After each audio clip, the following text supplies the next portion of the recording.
अगर आपके periods miss हुए हों तो आप क्या करते हैं, आप सबसे पहले एक प्रेगनेंसी टेस्ट लेते हैं। उस टेस्ट में आपको पता चल जाता है कि आप प्रेग्नेंट हैं या नहीं हैं। तो जब हम प्रेगनेंसी टेस्ट करते हैं तो आज हम बात करेंगे उसके रिज़ल्ट के बारे में कि हमें रिज़ल्ट से कैसे समझना चाहिए कि हम प्रेग्नेंट हैं या नहीं हैं। सबको पता है कि अगर हमारी प्रेगनेंसी टेस्ट के जो दोनों लाइन है वो डार्क पिंक आती हैं तो इसका मतलब ये है कि आप प्रेग्नेंट हैं। और अगर आपका एक लाइन पिंक आता है और एक लाइन टेस्ट लाइन जो है वो नहीं आता है तो इसका मतलब कि आप नेगेटिव है रिज़ल्ट और आप प्रेग्नेंट नहीं हैं। आज हम लेकिन इसके बारे में बात नहीं कर रहे हैं। आज हम थर्ड सिनेरियो के बारे में बात करते हैं कि अगर आपका जो कंट्रोल लाइन है वो तो डार्क पिंक आता है, लेकिन आपकी जो टेस्ट लाइन है वो अगर लाइट पिंक आती है या बहुत स्लाइटली पिंक आती है तो क्या करना चाहिए। इससे आप क्या समझेंगे कि आप प्रेग्नेंट हैं या नहीं है। ऑब्वियसली ये कन्फ्यूज़न वाली चीज़ है क्योंकि टेस्ट लाइन अपीयर तो हो रही है लेकिन वो इतनी डार्क नहीं है जिससे हम कह सकते हैं कि हाँ वो दोनों लाइन जो है वो एक ही कलर की है, यानी कंट्रोल लाइन और टेस्ट लाइन का कलर सेम है। तो आज हम बात करेंगे कि ऐसा क्यों होता है और ऐसा अगर होता है तो हमें क्या करना चाहिए। तो सबसे पहले हम बात करते हैं कि ऐसा क्यों होता है, जो front line on pregnancy test आता है वो क्यों आता है। सबसे पहले ये रीज़न हो सकता है कि आपने टेस्ट बहुत जल्दी कर लिया हो। अगर आपके पीरियड्स अभी मिस हुए हैं तो आपने तुरंत टेस्ट कर लिया हो तो जो हार्मोन यानी एससीजी हार्मोन ये प्रेगनेंसी टेस्ट किट जो डिटेक्ट करते हैं आपकी बॉडी में उतने बिल्डअप ही ना हुए हो, यानी कि वो उतने ग्रो ना हुए हों आपके ब्लड में, आपके यूरिन में, जो आपको एक डेफिनेट रिजल्ट दे पाएँ। आपने बहुत अर्ली टेस्ट कर लिया हो, हार्मोन का जो लेवल है वो कम हो, तो ये एक रीज़न हो सकता है। दूसरा रीज़न क्या हो सकता है, दूसरा रीज़न ये हो सकता है कि आपने मॉर्निंग की यूरिन ना लेके आपने जो टेस्ट के लिए यूरिन यूज़ करी है वो रैंडमली किसी भी टाइम यूज़ कर ली हो। तो आपको सजेस्ट ये किया जाता है कि आपको टेस्ट करने के लिए मॉर्निंग की यूरिन ही यूज़ करनी चाहिए। जो मॉर्निंग की यूरिन होती है वो कंसनट्रेटेड होती है। ऑब्वियसली जब कंसनट्रेटेड यूरिन आप लेंगे तो उसमें एससीजी की जो वैल्यू होगी वो बहुत ज़्यादा होगी in comparison to randomly urine के रैंडम आपने यूरिन किसी भी टाइम पे ले लिया हो उसके कंपैरिजन में। तो आपने ये भी एक रीज़न हो सकता है।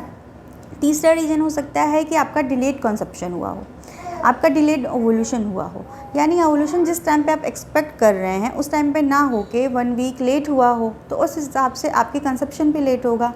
तो आपके जो एससीजी हार्मोन है वो उतने बिल्डअप उस टाइम पे नहीं होंगे जिस टाइम पे आप एक्सपेक्ट कर रहे हैं एज ए नॉर्मल साइकिल में।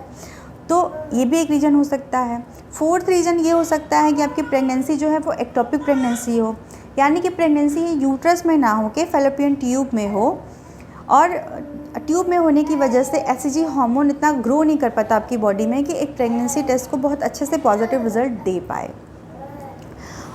फिफ्थ रीज़न क्या हो सकता है, फिफ्थ रीज़न ये हो सकता है कि आपको मिस्ड अबॉर्शन हो, यानी कि आपकी प्रेगनेंसी जो है वो वायबल नहीं है, वो आगे जाके एक हेल्दी प्रेगनेंसी में ग्रो नहीं करने वाली है।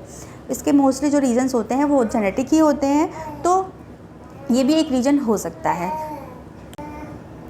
नेक्स्ट रीज़न की बात हम ये करते हैं, ये हो सकता है कि आपकी प्रेगनेंसी जो है, सॉरी गैस मेरा बच्चा जो है पीछे बहुत आवाज़ें कर रहा है, आपको बैकग्राउंड में अगर उसकी नॉइस सुनाई देती है तो प्लीज़ इग्नोर करिएगा क्योंकि मुझे वीडियो अभी बनानी है और अभी बनानी पड़ेगी और वो खेल रहा है। तो जो लास्ट रीज़न की हम बात कर रहे हैं कि आपकी प्रेगनेंसी हो सकता है कि केमिकल प्रेगनेंसी हो, ऐसी प्रेगनेंसी है जो हुई तो है लेकिन वो आगे डेवलप नहीं करेगी, यानी कि आपका कंसेप्शन हुआ है लेकिन उसमें बच्चा नहीं बना या हार्ट बीट नहीं आई जो कि मिस्ड अबॉर्शन की तरफ जाने वाला है। तो ये जो रीजंस हैं वो ये हो सकते हैं। अब आपको करना क्या चाहिए, अगर आपका टेस्ट ऐसा आता है फ्रंट पॉजिटिव आता है तो आपको नेक्स्ट क्या करना चाहिए। नेक्स्ट आप सबसे पहली चीज़, अगर आपको ऐसे रिज़ल्ट मिलता है तो भी आपको थोड़े टाइम वेट करना चाहिए, यानी आप 3 to 4 डेज़ और वेट कर सकते हैं। अगर ये रीज़न होगा कि आपके हार्मोन उतने बिल्डअप नहीं हुए हैं तो वो ऑब्वियसली 3 to 4 डेज़ में सॉल्व हो जाएगा और आपको पॉजिटिव प्रेगनेंसी टेस्ट मिल जाएगा। अगर तब भी आप सेकंड टेस्ट लेते हैं और आपको फिर भी वैसा रिज़ल्ट मिलता है या तो ऐसा हो सकता है कि आपका जो टेस्ट लाइन है वो और फ्रंट आए, उस केस में आपको तुरंत अपने डॉक्टर से मिलना है। आपके डॉक्टर आपको क्या करेंगे, एक beta HCG blood test recommend करेंगे, वो टेस्ट कराइए। क्यों? क्योंकि जो एससीजी हार्मोन होता है वो ब्लड के कंपैरिजन में यूरिन में ज़्यादा नहीं होता, यानी कि यूरिन में जो एससीजी हार्मोन का अमाउंट होता है वो कम होता है ब्लड के कंपैरिजन में। ब्लड में जल्दी डिटेक्ट में आती है ये हार्मोन। तो आप एक बीटा CG ब्लड टेस्ट लीजिए, उसमें आपको डेफिनेटली पता चल जाएगा कि आपकी जो वैल्यू है वो प्रेग्नेंट वुमेन की जो वैल्यू से कोइंसाइड कर रही है या नहीं कर रही है। और अगर कर भी रही है तो जो जितने वीक की आपकी प्रेगनेंसी है उसके हिसाब से उसकी वैल्यू है या नहीं है, और अगर नहीं है तो डॉक्टर आपको सजेस्ट करेंगे कि आप एक अल्ट्रासाउंड लीजिए। यानी कि आप अल्ट्रासाउंड लीजिए और आपको पता चल जाएगी आपकी प्रेगनेंसी अगर एक्टोपिक है तो भी, केमिकल है तो भी, लेट कंसेप्शन हुआ है तो भी, वो अल्ट्रासाउंड जो है वो डेफिनेट रिज़ल्ट दे देगा कि आपके जो फ्रेंड पॉजिटिव जो रिज़ल्ट्स आ रहे हैं उसका रीज़न क्या है। तो होपफुली आपको उसका आंसर मिल गया होगा। Thanks for watching.